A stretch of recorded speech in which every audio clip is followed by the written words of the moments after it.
Et il faut être extrêmement prudent, c'est cool, avec l'intelligence artificielle. Et en l'utilisant, c'est pas comme si nous invoquions le démon. On assiste au même discours où l'IA promet un bouleversement majeur. Et nous voilà sur cette terre à créer ces choses dont nous disons qu'elles vont nous dominer. De la même manière que Lucifer veut régner sur l'univers et même régner sur Dieu, et c'est tout simplement très luciférien. Un revenu universel de base va devenir nécessaire. Si l'IA peut faire tout ce que vous faites, mais en mieux, alors à quoi bon faire quoi que ce soit? À une référence de... Le système va réinventer l'alarme pour ceux qui étudient ces questions avec rigueur. Tout cela est utilisé pour, en gros, nous entraîner tous ensemble dans l'apostasie contre Dieu. Très clairement, que l'on se place du point de vue scientifique ou spirituel, alors que ces deux aspects convergent de plus en plus vers une seule et même chose, l'objectif global est de placer le monde sous un système unique. Tu sais, concevoir l'argent de cette façon, se dire qu'il est voué à disparaître et que tu en auras donc toujours besoin. Tu dépends de l'argent et tu dépends du système comme s'il s'agissait de la vie elle-même.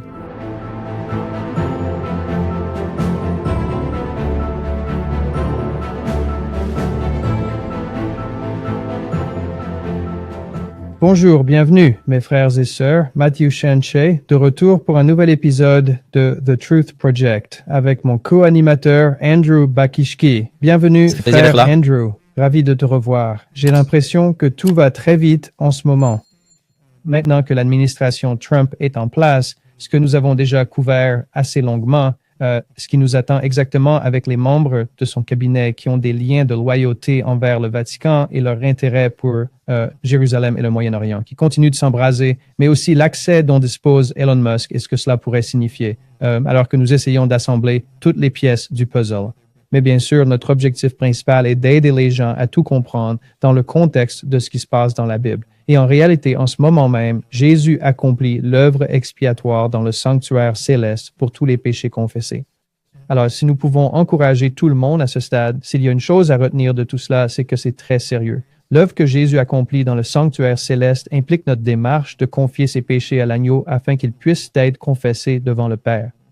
Et tout ce que nous abordons dans ce système aujourd'hui, où nous allons nous pencher sur ce qu'Elon dit à propos de l'IA et du revenu universel de base. Nous allons parler un peu d'une future monnaie numérique, le système sans achat ni vente. Il y a beaucoup à décortiquer aujourd'hui, c'est certain. Oui, et nous allons l'entendre directement à la source. Nous les écoutons s'exprimer eux-mêmes et décrire ce système qui se met en place sur Terre. Nous verrons également comment ce qui s'est produit par le passé se répète aujourd'hui. Nous avons donc un très bon épisode en préparation et devrions commencer. Et il y a un troisième ami et frère en Christ, le frère Kenneth. Merci d'avoir produit l'émission aujourd'hui. Il va d'ailleurs se joindre à nous pour ce commentaire pendant que nous regardons, car nous voulons vraiment avoir une discussion ouverte. Gloire à Dieu. Hâte de voir la suite. Site prépare le terrain pour l'enquête en cours sur Elon Musk. On y retrouve le même récit. L'IA est sur le point de tout bouleverser. Tout le monde a déjà interagi avec l'IA sans le savoir. Une grande partie du contenu en ligne est généré par elle. Où tout cela nous mène-t-il? Quelle est la place de Musk maintenant qu'il intègre le gouvernement? Nous avons compilé des extraits de lui et d'ingénieurs en IA révélant l'esprit derrière ces technologies ainsi que la direction qu'ils envisagent pour l'avenir à mesure que l'IA progresse. Et espérons que cela nous aidera à mieux comprendre que lorsque la Bible parle, premièrement, d'un système à venir où l'on ne pourra ni acheter ni vendre, et deuxièmement, d'un système interconnecté à l'échelle mondiale dont on peut être exclu si l'on n'y participe pas. C'est un peu ce vers quoi tout cela semble pointer. Alors, espérons que cela confirme davantage que ce que dit la Bible est vrai et que nous devons nous tourner vers notre grand prêtre dans le sanctuaire céleste pour nous aider à nous préparer à ce qui arrive. Eh bien, avant de commencer cette analyse vidéo, commençons par une courte prière. Père Céleste, nous te demandons, Seigneur, ton collier pour être capable de discerner et de comprendre ce que nous regardons, afin que nous puissions appliquer ce que tu nous as dit dans ta parole concernant ce qui doit arriver sur cette terre avant ton retour, que nous soyons bien conscients des dangers à venir et que nous soyons préparés et prêts à te faire confiance.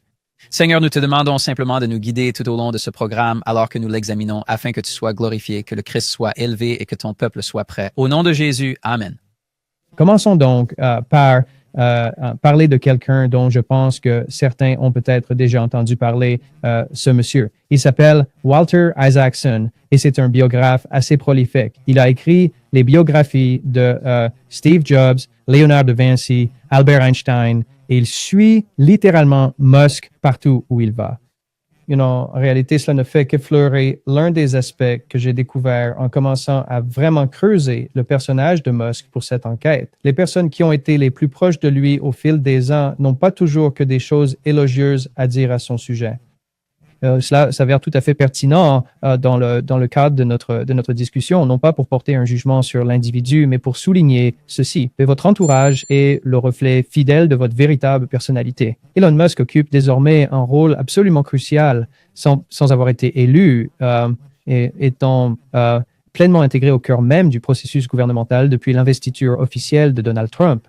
À qui avons-nous vraiment affaire? Et lorsque nous entendons ces prévisions sur ce qui nous attend, quel crédit pouvons-nous leur accorder? Nous commençons donc par un extrait de Walter Isaacson pour brosser, en quelque sorte, le tableau de ce à quoi nous sommes confrontés. Il a plusieurs personnalités et parfois tu te retrouves avec quelqu'un de vraiment. Tu sais, ça, c'est un gars qui plaisante à moitié ou qui joue à l'ingénieur, un domaine dans lequel il excelle vraiment.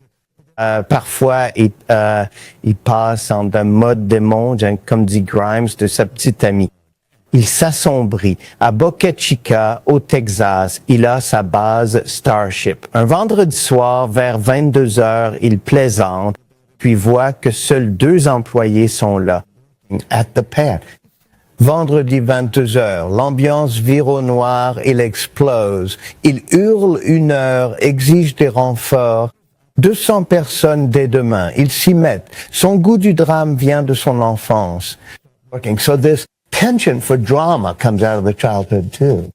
Alors, la première chose qu'on remarque, c'est que je viens de remarquer dans les détails que le moment où il a un peu pété les plombs, c'était un vendredi soir, ce qui est techniquement le début du sabbat, et il a craqué parce que les gens ne faisaient pas quoi? Ça me convient parfaitement. Ça ne fonctionnait oui, pas. c'est Alors, ça. il a immédiatement exigé un renfort, ce qui signifiait 200 personnes sur place dès le lendemain, ce qui, j'imagine, devait être le samedi. Je ne dis pas qu'il le fait sciemment, mais ce sont les fruits de la mentalité de certaines des personnes, Isaacson au Kinkerwell, auxquelles nous avons affaire. Lorsque vous refusez de reconnaître Dieu ou même sa marque de créateur, alors les fruits de tout ce que vous produisez finiront inévitablement par transgresser cette loi fondamentale ainsi que ce sabbat. Je trouve d'ailleurs assez fascinant de constater que cette histoire qu'il a racontée est, dans son essence même, une histoire qui traite de la violation du sabbat. Et pour esto, l'IA exige une extrême prudence. C'est notre plus grande menace. Et nous, je dis avec l'IA, on invoque le démon, vous voyez? Comme ces histoires de pentagrammes et d'eau bénite, tu peux vraiment le contrôler. Ça finit toujours mal. Comme vous ignorez une fourmi, ils vous ignoreront. Ce qu'on invoque ici n'a rien de démoniaque, pas maléfique, mais proche des grands anciens de Lovecraft, des entités qui ne se soucieront guère de nos désirs. Quelle est votre réaction face à de tels propos alors que chacun interagit désormais avec l'IA et qu'il s'agit de 2 leaders du domaine? L'un d'eux, que nous reverrons, veut créer une IA hyperhumaine bien plus avancée que tout ce qu'on connaît. Qu'est-ce que cela vous inspire? Eh bien, c'est intéressant. Vous savez, Dieu nous a donné la capacité de procréer et vous savez, c'est lui qui est réellement à l'origine du début de la vie dans la procréation. Mais nous faisons tout de même partie de ce processus. Et puis, l'idée que l'homme se mette à créer quelque chose doté d'une conscience en partant de zéro, c'est comme si nous étions des dieux, vous savez. La programmation du logiciel et du matériel informatique, cela génère un profond sentiment de malaise. Personnellement, l'idée même que nous puissions créer ou que nous pensions être capables de créer des entités capables de nous surpasser, de nous exploiter, de nous contrôler, de nous détruire ou même de nous dominer totalement, cela me semble en fin de compte être un trait. Pourquoi voudrions-nous faire ça? Et je pense que beaucoup d'entre nous se laissent séduire par la facilité et le confort et vous savez, le côté pratique du numérique. Je n'aurai plus besoin d'accomplir ces tâches. Plus besoin de calculer, je demande à l'ordinateur. Plus besoin de cartes, je tape tout dans mon GPS. Ce sont des commodités formidables, certes, mais elles nous affaiblissent. Elles nous rendent mous, vulnérables au contrôle, prêts and rocker manipuler, Riker, allumer, Euphrates ou éteint comme un simple interrupteur. Et c'est là toute l'ironie. Nous créons des intelligences qui vont nous dominer. Parallèlement, nous dégradons notre valeur pour devenir des marionnettes activées ou éteintes dans un système numérique où l'on ne peut plus rien acheter ni vendre. C'est vraiment très sombre. Chercheur, j'ai remarqué que dans les deux cas, ils ont utilisé les termes invoqués et démons. Ce ne sont pas des termes scientifiques, mais religieux liés à l'occulte. On se demande alors quels sont les fondements de cette technologie? D'où vient-elle? Et corrigez-moi si je me trompe, mais est-ce que l'IA est apparue principalement aux États-Unis? Et c'est le fruit d'un long travail scientifique. Pour rebondir, l'objectif est de remplacer les humains. Frère Andrew et frère Kenneth, ils utilisent un langage religieux pour lier technologie et spiritualité. Trying to use the religious language to bridge this crossover between technology and spirituality. Et le nom choisi par Elon Musk pour son intelligence artificielle, Grok, puise ses origines dans les textes de la démonologie. Il a d'ailleurs publié un tweet à ce propos, un message que nous prendrons le temps d'analyser plus tard. Il est parfaitement conscient de la dimension spirituelle qui se cache derrière cette initiative. Les ingénieurs qui participent sont conscients qu'il existe une spiritualité, car en fin de compte, parce que nous sommes conçus pour être des êtres spirituels, en réalité, ils tentent désormais de remplacer cela. L'intelligence artificielle est élaborée par des individus dont les algorithmes ignorent la parole divine ou n'en proposent qu'une version gnostique. Or, il est écrit qu'un arbre mauvais ne peut porter de bons fruits, tout comme un bon arbre ne peut, par nature, en produire de mauvais. Et donc, quand nous regardons la base de l'arbre, qui est l'algorithme, ce qui est censé être à la base de toute cette technologie, est-ce de Dieu ou n'est-ce pas de Dieu? Et comment cela pourrait-il être de Dieu si ses créateurs ne parlent pas essentiellement selon cette parole? Isa aussi narrating somebody les fils de persuasion de technologie d'IA. Et je pense que tous ceux qui regardent notre contenu aspirent à être des chrétiens fidèles à la Bible. C'est notre priorité absolue, vivre selon cette parole. Nous sommes confrontés à une situation où cette technologie, bien qu'utilisée pour nous faciliter la vie, repose sur des fondements qui ne sont pas conformes à la parole. Nous devons donc être très, très prudents dans nos interactions avec lui, si tant est que nous interagissions avec lui. Ça me rappelle aussi que, vous savez, tout ça n'a pas vraiment commencé avec Elon Musk et l'IA.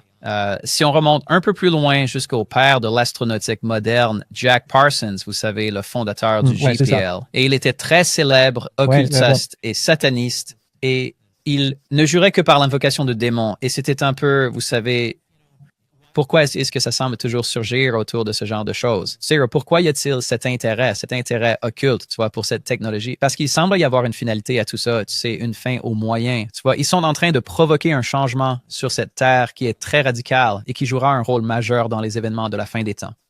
Ouais. Et là, on commence presque à toucher à l'histoire de Jack Parsons. C'était un spécialiste des fusées et il a des liens avec Aleister Crowley. C'est là qu'on retrouve une bonne partie de cet occultisme. Mais Musk est aussi obsédé par les fusées, aussi obsédé par l'espace et je pense que tu tiens vraiment quelque chose là.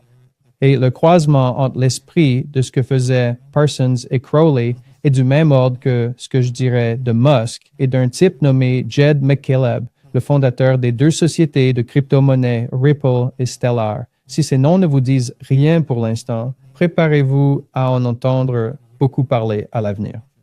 Car ce que nous observons, c'est une convergence entre l'adoption de l'IA et de l'apprentissage automatique, ainsi que l'adoption d'une monnaie numérique et de nouvelles infrastructures de règlement financier, appelées blockchain ou technologie de registre distribué. C'est un peu différent, mais en gros, c'est le concept selon lequel tout passera désormais par ces registres numériques qui seront visibles et pourront être audités par tous quasiment à tout moment. Et c'est censé provoquer ce grand éveil et exposer toutes les fureurs toutes les fraudes qui ont lieu dans le monde, et on commence un peu à voir ça se produire maintenant avec la discussion sur le Doge. Mais nous en reparlerons un peu plus en détail par la suite. Continuons à creuser ce qu'Elon et d'autres soulèvent ici, car l'IA, à mesure qu'elle se développe et devient plus intelligente, quels en sont les fruits? Quels en sont les résultats finaux? Voyons ce qu'ils ont à dire à ce sujet. C'est quelque chose qui, je pense, va être assez important. Je connais une entreprise qui travaille sérieusement sur le sujet. C'est la dentelle neuronale. Vous savez, pour en revenir à la situation de l'IA, c'est un débat assez important, assez important. Genre, si l'on se pose un quelconque taux de progression de l'IA, nous serons largement dépassés. On pourrait être dans, genre, vous savez, une situation bénigne, mais même dans la situation bénigne, si vous avez une IA ultra intelligente, on serait tellement en dessous d'eux en termes d'intelligence qu'on serait comme, vous savez, un animal de compagnie, en gros. Un animal de compagnie, c'est ce que je me disais, un chat. Comme un chat. On serait comme le chat domestique. C'est ça. Ouais, donc c'est pas la fin du monde, tu sais, c'est juste une sorte d'animal de compagnie. C'est tout à fait possible. Ça pourrait l'être. C'est possible. Vous savez, donc ça, honnêtement, ce serait le scénario bénin. Donc un chat domestique, ça devrait aller. Je veux dire, je n'aime pas trop l'idée d'être un chat intérieur. Ah, d'accord. Ouais, je pense à Ésaïe 14, 12, 14, qui parle de ce que Lucifer désire au plus profond de son cœur, s'élever pour prendre la place de Dieu, alors que Lucifer est un être créé. Et nous voilà sur cette terre en train de créer ces choses dont nous disons qu'elles vont nous dominer, de la même manière que Lucifer veut régner sur l'univers et même régner sur Dieu. Et c'est très luciférien et très sombre. Et vous savez, vous avez mentionné plus tôt la crypto-monnaie et tout ce système et ce genre de trucs numériques. Vous voyez, on va tous être enfermés avec de la monnaie programmable. Quel système va vraiment, je veux dire, c'est l'IA qui va gérer ce système. Ouais. L'IA va être l'interface de ce système. Absolument. Et je dirais aussi que pour la plupart des gens, si vous aviez une interaction avec un ange déchu, ne vous semblerait-il pas qu'ils sont tout simplement hyper intelligents au-delà de toute capacité humaine? Un fossé semble les séparer des hommes. Anciens anges du paradis, ils possèdent des capacités qui pour nous semblent surnaturelles, bien au-delà de notre quotidien. La plupart des gens ne l'intègrent pas à leur réalité. Il est impératif de bien comprendre que le conflit spirituel qui oppose le Christ à Satan est une réalité tangible et absolue. Ces deux entités possèdent chacune leurs propres agents et leurs serviteurs qui agissent activement ici-bas au sein même de notre monde actuel. Posez-vous donc la question suivante. Les fruits de ces actions et de ces événements conduisent-ils véritablement les âmes vers la sola scriptura, cette parole de Dieu seul, ou bien les en détournent-ils de manière irrémédiable? En fin de compte, je pense que cela peut servir de test simple pour évaluer notre relation avec cette technologie. Est-elle utilisée d'une manière qui nous rapproche de Dieu ou qui nous en éloigne? Et Internet pourrait d'ailleurs être un bon exemple de ce à quoi cela a ressemblé. C'est une arme à double tranchant, une réalité complexe. D'un côté, cela a permis de diffuser l'Évangile à une échelle jamais vue auparavant, mais de l'autre, les dérives et les distractions en ligne sont devenues infinies. Il est donc impératif de se poser la question suivante. Est-ce que tout cela nous rapproche d'une relation personnelle et profonde avec Dieu et sa parole? C'est la norme exigeante que nous devrions tous adopter.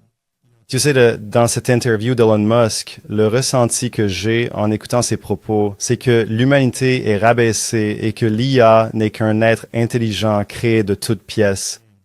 Mais rappelons-nous que nous ignorons le potentiel immense que Dieu avait prévu pour l'humanité avant que le péché ne survienne. Il semble que le diable cherche à rabaisser la création divine ainsi que tout ce que l'homme était destiné à devenir. Pour ma part, j'ignore les véritables motivations d'Elon, mais... Oui, c'est comme une attaque contre le Créateur. Et voyons comment les choses évoluent. Car ce que nous constatons maintenant, c'est qu'ils nous disent que l'IA va progresser et qu'à mesure qu'elle le fera, elle va créer des problèmes sociaux, notamment en ce qui concerne l'emploi et les moyens de subsistance. Forum économique mondial et cette campagne très célèbre qui disait « Nous sommes en 2030, vous ne possédez rien et vous êtes heureux ». Eh bien, c'est un peu le même discours en gardant la même perspective où il affirme qu'il y aura de l'abondance à l'avenir. L'abondance sera bien réelle, mais elle nous sera octroyée avec une certaine parcimonie. Chacun recevra une part strictement égale, sous la forme d'un revenu universel garanti pour tous les citoyens. Le tout présenté non pas comme un droit fondamental, mais comme une véritable aubaine inespérée. Regardez, c'est un revenu particulièrement élevé. vous n'aurez plus aucun souci. Beaucoup y verront une grande victoire sans réaliser ce qu'implique cette interdiction d'acheter ou de vendre, ni comment elle se met en place. Hiroshi vient de notre laboratoire de Burnaby, en Colombie-Britannique. De l'extérieur, il ressemble à des monolithes noirs géants. C'est quelque chose d'impressionnant, du moins pour moi. On dirait un hôtel dédié à un dieu extraterrestre. Ce sont vraiment des machines impressionnantes. Donc Kindred est bien plus ambitieux que D-Wave. Et ce que Kindred essaye de faire, c'est de créer une véritable IA. Or, ce que vous venez sur l'IA depuis ce que nous entendons par IA. Ce que nous entendons par IA, c'est un système logiciel capable de faire littéralement tout ce qu'un humain peut faire. Littéralement tout. La Steven, que l'ordinateur surpasse sûrement les capacités de l'humain, imaginez un instant qu'il puisse non seulement tout accomplir, mais surpasser le meilleur des experts dans n'importe quelle tâche donnée. À résoudre ce problème. Comment créer des machines supérieures aux humains en tout. On a un blocage mental à ce sujet. Vous vous demandez sûrement, quelles en sont les applications, right? Imaginez que pour $10, disons, je pourrais construire une machine comme un petit robot qui aurait des doigts, des yeux et tout ce qui va avec, et qui pourrait faire votre travail. Mieux que toi, quoi que ce soit. Et je pourrais vendre ça à ton employeur pour, disons, $15 et réaliser un bénéfice au lieu de devoir te payer $100,000 par an. Imaginez un instant ce scénario appliqué à absolument chaque emploi existant, car c'est précisément de cela qu'il est question ici. Une transformation absolument radicale d'une ampleur tout à fait inédite qui ferait presque passer la révolution industrielle pour un simple détail au sein de notre longue évolution depuis la vase, il y a de cela des milliards d'années. Nous sommes sur le point de franchir ce cap. Oui, il existe ces entités dotées d'une intelligence immense, mais elles ne sont ni bonnes ni mauvaises. Elles n'en ont absolument rien à faire de vous. De la même manière que vous ne vous souciez pas d'une fourmi, elles ne se soucieront pas de vous. Et ces choses que nous invoquons dans notre monde en ce moment ne sont pas des démons. Elles ne sont pas mauvaises, mais elles ressemblent davantage aux grands anciens de Lovecraft. Ce sont des entités qui ne seront pas forcément en phase avec ce que nous voulons. C'est quelqu'un qui est impliqué dans quelque chose. Il ne sait pas vraiment ce qu'il fait parce qu'il existe bel et bien des intellects très intelligents, supérieurs, et ce sont des anges déchus. Vous savez, je ne comprends pas.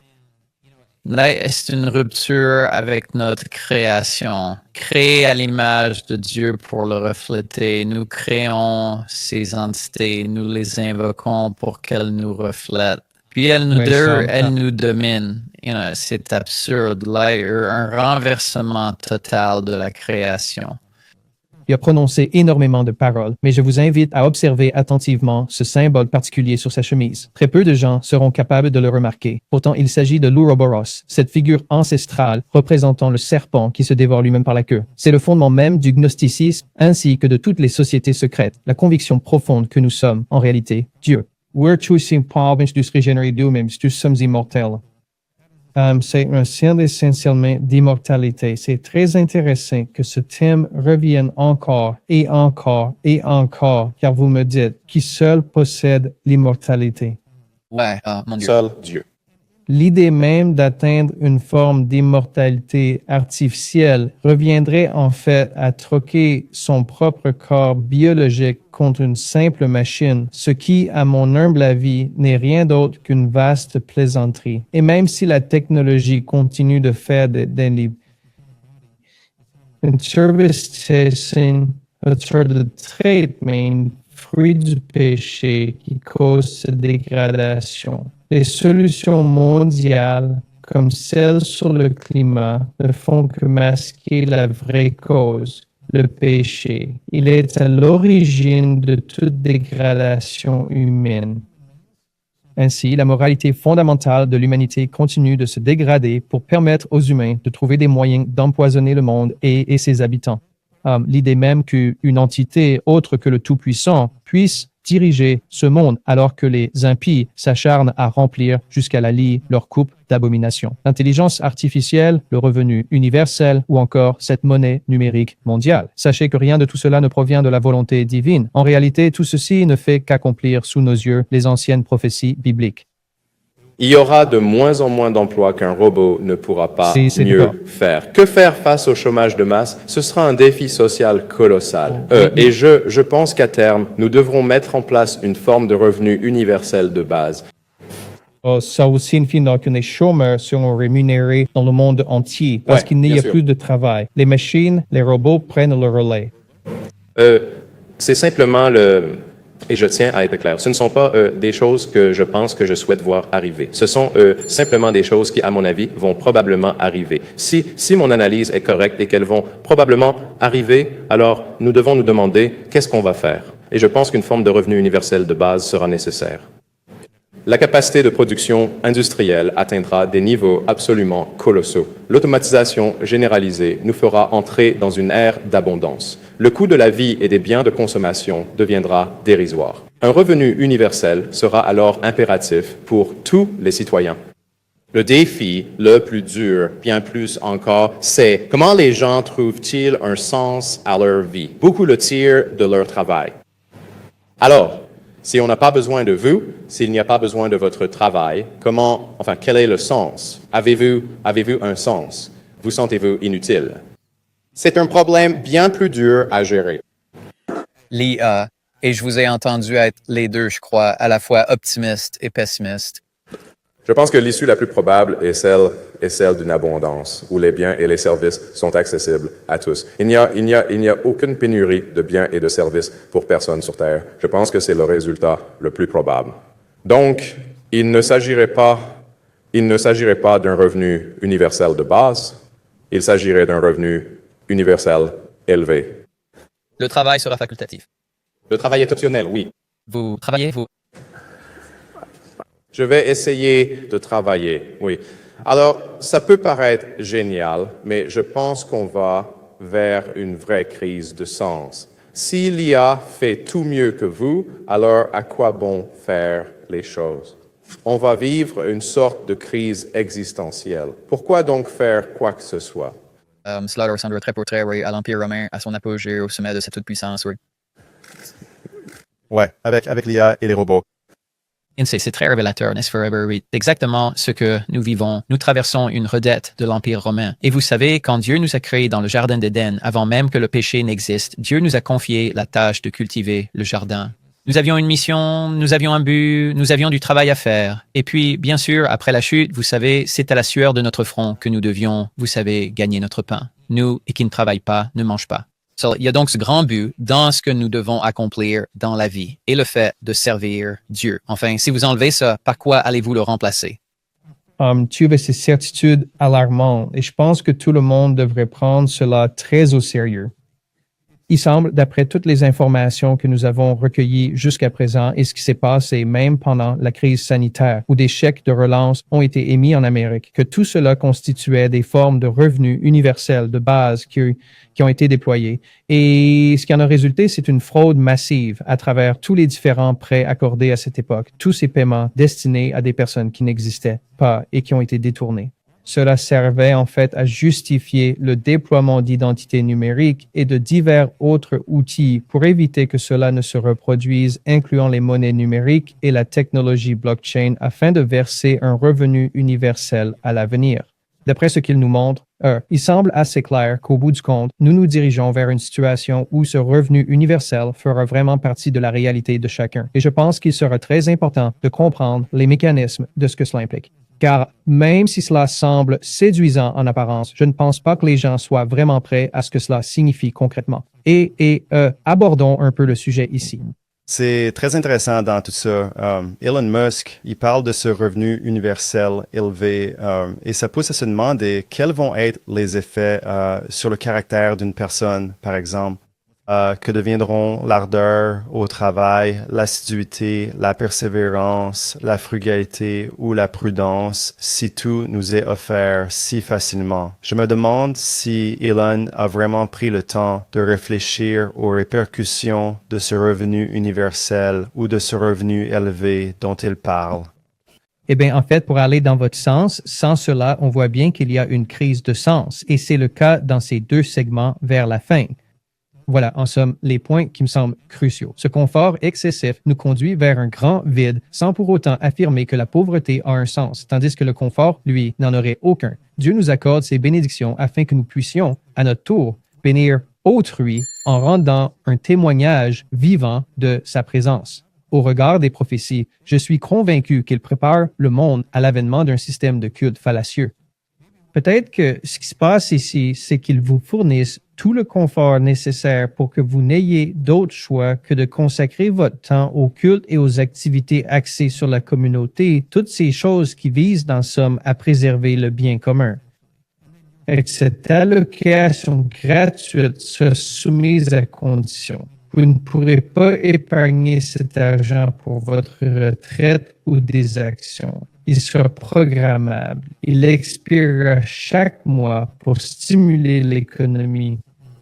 Donc, ce n'est pas ce que les gens imaginent. Et au final, si tout le monde reste juste là, assis une maison, et laissé vide et n'est pas comblé par ce qu'il faut, alors cela reviendra 7 fois pire qu'au moment où ils l'ont laissé, et c'est un peu là que tout cela semble mener. Car si vous avez tout un groupe de personnes qui se sentent vides de sens, eh bien Satan sera prêt à vous donner une sorte de sens et une forme de faux culte, car c'est exactement ce que la Bible désigne comme le système de culte final pour le monde.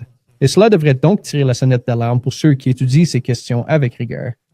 Deux idées me viennent. D'abord, l'idée d'une monnaie qui expire. Aujourd'hui, on craint que nos produits frais ne périment, alors on achète avec soin pour éviter le gaspillage et on doit sans cesse racheter du frais, des fruits et légumes.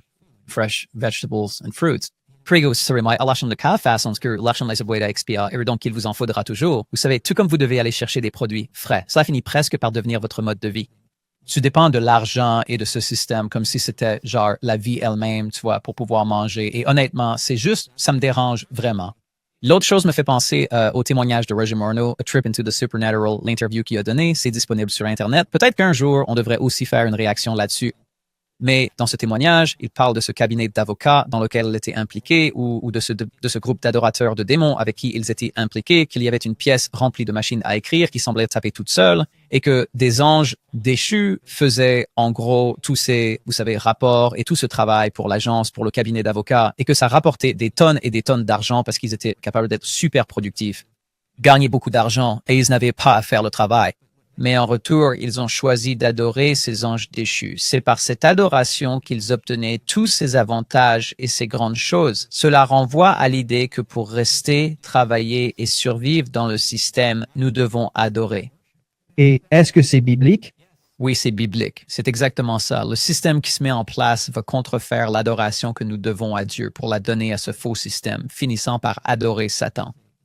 Alors, dans la Bible, dans Apocalypse 16, 13 et 14, il s'agit de l'interlude juste lors de la 6e plaie, en fait, vers la fin des 7 dernières plaies, il y a ces versets qui parlent de 3 esprits impurs, semblables à des grenouilles, sortant de la bouche du dragon, de la bouche de la bête et de la bouche du faux prophète. Ce sont des esprits de démons qui accomplissent des miracles et qui vont vers les rois de la terre et du monde entier pour les rassembler pour la bataille du grand jour du Dieu Tout-Puissant. Ainsi, le monde entier sera entraîné dans cette opposition à Dieu et à son gouvernement, un système totalement faux et contrefait, et il utilisera essentiellement le spiritisme comme le ciment qui permettra cette unification du monde. Et nous voyons que l'IA et le travail qu'elle va accomplir à l'avenir en ce qui concerne l'automatisation et les robots, cela va essentiellement créer un système dans lequel nous serons tous piégés, et ce système dont il parle, il s'agit d'invoquer des démons. Ouais, je réfléchissais récemment à ce verset en particulier, que cela se manifeste par le biais de l'intelligence artificielle, par l'invocation d'esprits de défunts ou par n'importe quelle autre entité revenant mystérieusement à la vie, peu importe la nature ou la forme que prennent ces signes, tout cela concourt inévitablement à nous rassembler dans une apostasie généralisée contre Dieu. Ouais, so, Et je pense que nous verrons cet accomplissement sous de nombreuses formes, certaines d'entre elles de façon apparemment scientifique, mais aussi évidemment par des phénomènes très spirituels et très inexplicables. Mais je pense que tout est lié. et là, il y a beaucoup de recoupements en ce moment. Le spirituel et le scientifique connaissent en quelque sorte une convergence de phénomènes. Cela renvoie à cette histoire d'externalisation de la hiérarchie et on ne cesse d'y revenir. C'est pour ça qu'on a fait ces épisodes là-dessus et on pourrait même y revenir car cela prépare de plus en plus le monde à la spiritualisation. C'est ce mouvement de balancier du séculier vers le religieux et dans ce processus, on assiste à une fusion. C'est ce que fait l'hégélianisme. Cela crée cette fusion. Cela donne à chacun ce dont il a besoin pour arriver à ce point final où il est dit au verset 16 ou au chapitre 16, 14, car ce sont des esprits de démons qui accomplissent des miracles et qui vont vers, et quel est le but même de ces miracles? Rassembler tout le monde. Ouais, c'est ça. Donc, nous avons très clairement que l'on aborde la question sous l'angle scientifique ou spirituel à mesure que ces deux aspects convergent pour ne faire plus qu'un. L'objectif global est de placer le monde sous un système unique. Quand Elon Musk évoque le concept de revenu universel, c'est vraiment fascinant. Étymologiquement, universel signifie catholique. On pourrait donc tout aussi bien dire revenu de base catholique. En examinant les révélations sur Elon, vous verrez ces liens avec Peter Thiel qui remontent à l'Église, aux Chevaliers de Malte et à d'autres réseaux. Au final, tout ramène à la mer. Rome, ses pièces de fer et d'argile. Car nous affrontons sans cesse la doctrine de Babylone, la mystérieuse, cette doctrine de l'immortalité, visant à unifier le monde sous un seul faux système de culte. Elle utilise les deux camps pour faire converger tout cela. Mais tout cela est clairement ancré dans la prophétie biblique et en fait dans l'histoire, car pour moi, tout cela est vraiment babylonien, n'est-ce pas? C'est vraiment le mystère de Babylone, à la fois spirituellement, mais aussi la ville, les bâtisseurs de ville, ce qu'Elon perçoit probablement comme une sorte de grand Nimrod en apportant cela au monde. On a l'impression d'essayer de reconstruire Babylone, tout simplement. Exact. Dès le début, Dieu nous a placés dans un jardin lors de la création. Genèse 2:8 dit que le Seigneur Dieu a planté l'homme dans un jardin, c'est là qu'il l'a mis. Plus loin, en Genèse 4:17, après que Caïn a tué son frère, qu'a-t-il fait? Il est parti bâtir une ville et il a donné à cette ville le nom de son fils, Enoch. On observe donc une sorte de polarité entre la vie dans le jardin, la vie dans la nature et la construction d'une ville qui en est l'opposé. Et dans l'art des Actes, au chapitre 17 et au verset 26, il est écrit « Il a fait en sorte que toutes les nations issues d'un seul sang puissent habiter sur toute la terre en fixant les époques et les frontières de leur habitat. » Dieu a donc prévu que l'humanité se répandent sur l'ensemble du globe, plutôt que de rester ainsi entassés dans ces grandes cités. Et si vous revenez à Babylone, Genèse 11, juste après le déluge, verset 4, ils dirent « Allons, bâtissons-nous une ville et une tour dont le sommet touche au ciel, et faisons-nous un nom, afin que nous ne soyons pas dispersés sur la face de toute la terre. » Nous avons donc ces deux idées opposées. L'une est que Dieu nous a créés pour peupler la terre entière et vivre dans la nature, pour ne faire qu'un avec cette création. Et puis nous avons cette autre vision qui consiste à quitter cela pour nous agglutiner à nouveau dans des villes. Et ce que nous essayons de faire dans ces villes, c'est d'atteindre le paradis par un autre moyen. Cela semble tout à fait logique, car cette cité ressemble à s'y méprendre à notre propre planète, la Terre. Désormais, le réseau Starlink relie la planète entière grâce à ses satellites. On raconte même qu'il parvient à réunir tous les rois qui partagent le même point de vue. C'est un monde vraiment unique en son genre. C'est Babylone. Au lieu d'être un type comme une petite ville, elle est devenue le monde entier. La typologie s'élargit donc réellement, car il ne s'agit plus seulement d'un lieu physique, mais d'un état d'esprit. C'est aussi un monde désormais si interconnecté que vous pourriez vous trouver dans n'importe quel endroit reculé du globe et vous faire détourner. C'est impossible d'acheter des billets ou du beurre au village. Tout passe par Starlink. Il vérifie votre identité et bloque tout. Votre argent est inutile. Personne n'ose vous aider de peur d'être bloqué. Je veux dire, c'est ainsi que cela peut fonctionner et cela se concrétise. La Babylone moderne, à la fois spirituellement et physiquement dans le monde. C'est fascinant à voir.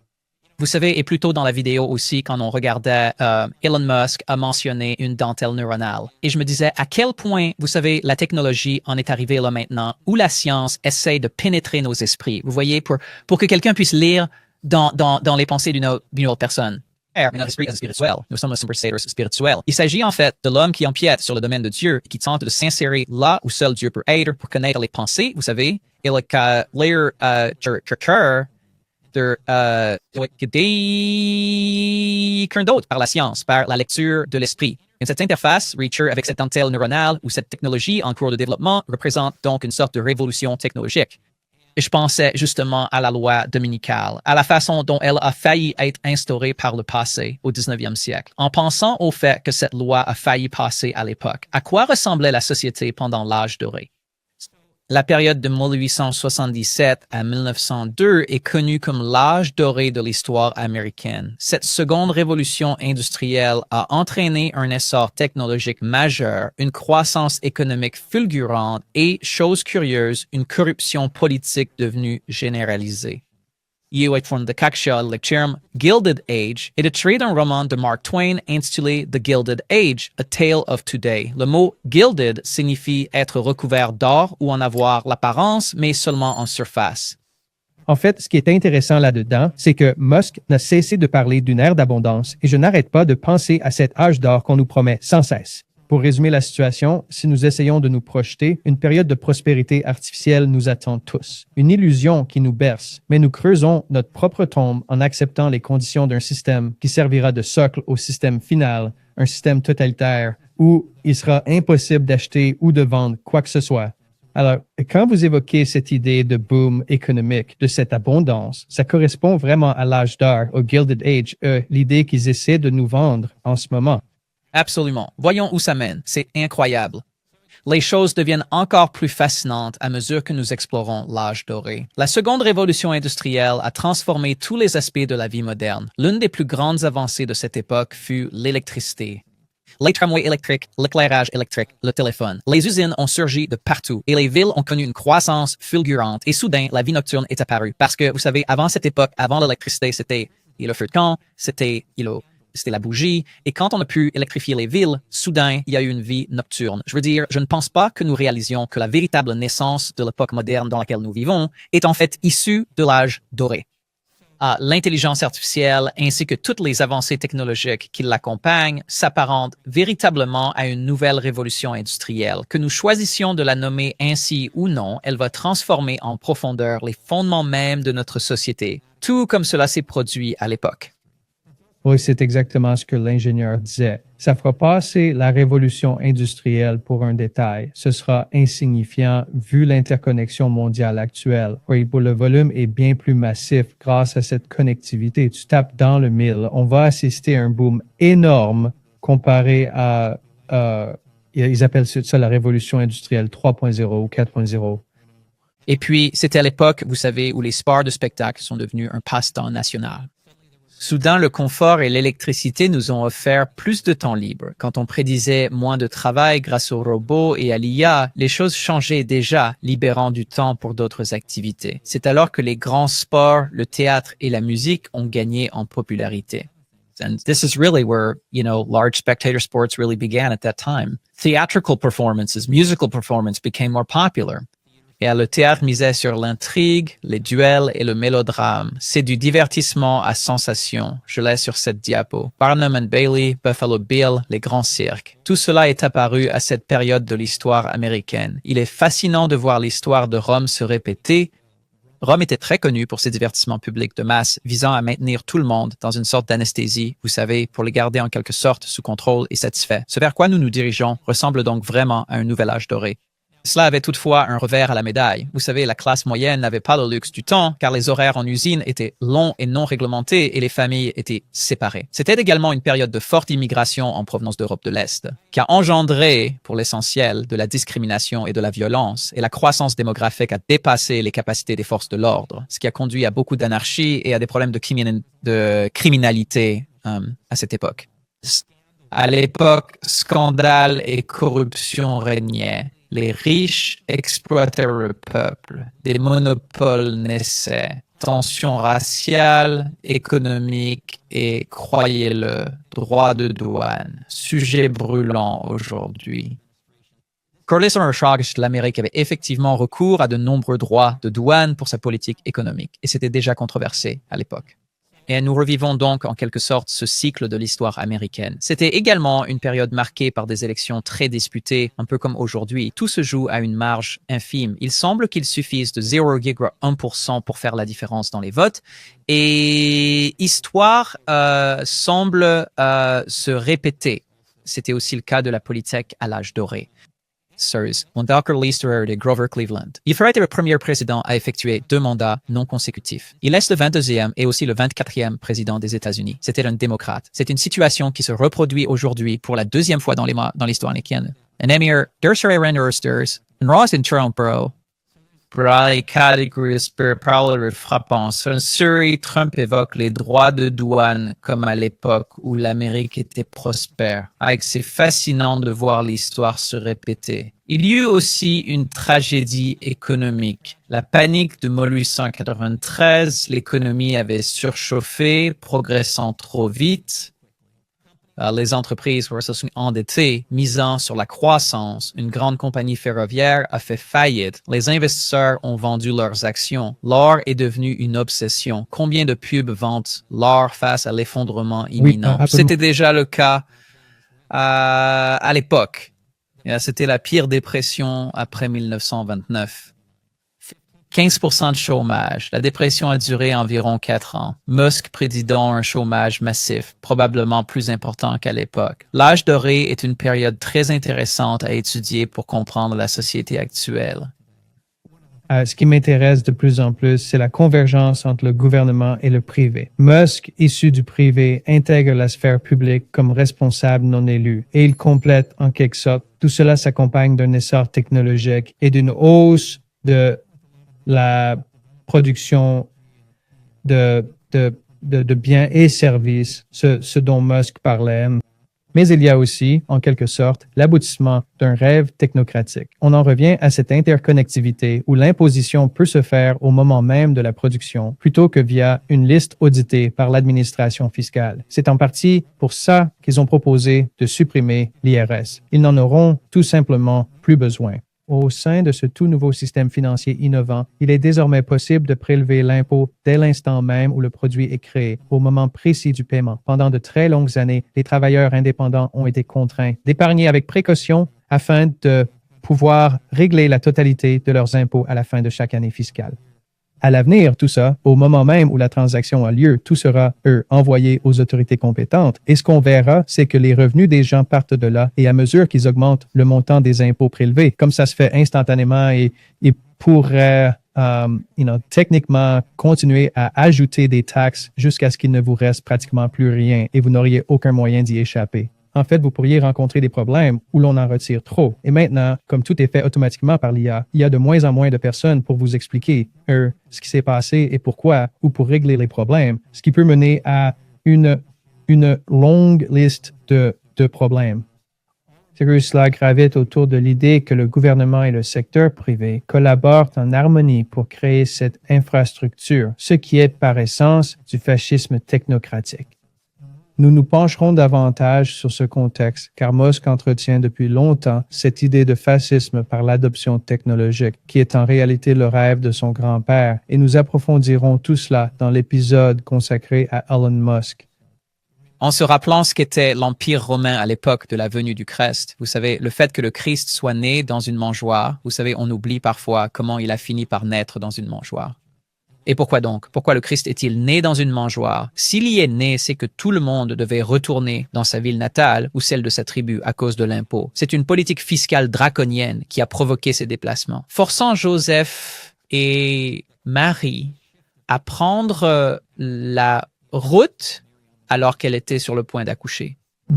Intéressant, avant le retour du Christ, un système fiscal ou monétaire oppressif où nous sommes piégés sans choix que d'obéir sous peine de mort ressemblera au système de ni achat ni vente de la faim. Ainsi, les événements de l'âge doré ont exaspéré la population et mené à ce résultat.